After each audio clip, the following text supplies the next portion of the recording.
नारायण दत्त के साथ बिंदिया, न्यूज़ 18। भारत पाकिस्तान नियंत्रण रेखा के नजदीक जिला मुख्यालय पर भी जिला पुलिस की तरफ से पुलिस शहीदी दिवस समारोह का आयोजन किया गया, जिसमें सैकड़ों की संख्या में पुलिस अधिकारियों, जवानों, नागरिकों और शहीदों के परिजनों ने भाग लिया। इस अवसर पर पुलिस की तरफ से शहीदों के परिजनों को सम्मानित भी किया गया। रीना रानी, मैं शहीद एएसआई बाबूराम जी की वाइफ हूँ। वो श्रीनगर में शहीद हुए थे और हमें आज यहाँ पुंछ में बुलाया गया है और बहुत सम्मान दिया गया है। बहुत सारे शहीदों को सम्मान दिया गया है और हमें भी बुलाया गया, हमें भी सम्मान दिया गया और हमें बहुत अच्छा लगा। मलिया से अहमद है, तहसील सुरनकोट, गांव गुंथल से हम आए हैं। मेरा वाल साहब जो थे वो एसपीओ महकमा पुलिस में थे और मिलिटेंटों से लड़ते हुए शहीद हो गए थे।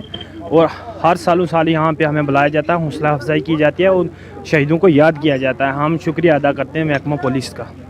तो पूरे हिंदुस्तान भारतवर्ष में इसे पुलिस कमेमोरेशन डे मनाया जाता है। इस दिन का जो इतिहास है, इसी दिन वर्ष 1959 में 1959 में हमारे सीआरपीएफ के जवान चाइनीज आर्मी से लोहा लेते हुए ले के स्थान हॉट स्प्रिंग में शहीद हुए थे।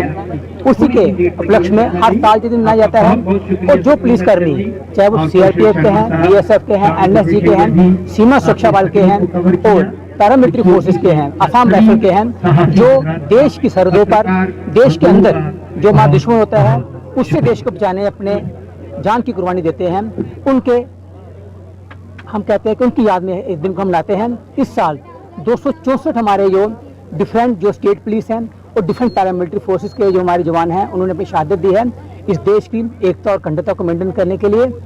और आज के दिन हम उनको तो याद करते करते हैं, लेकिन हम सबका फर्ज यही बनता है कि जो हमारे शहीदों के परिवार हैं, जो आज शहीद हुए, जो पिछले साल शहीद हुए, पूरा समाज, पूरा माशरा, पूरा भारतवर्ष उनको जिस भी तरह से उनके काम आ सके उनकी मदद करें। ये मेरी सबसे एक मौजूदा गुजारिश।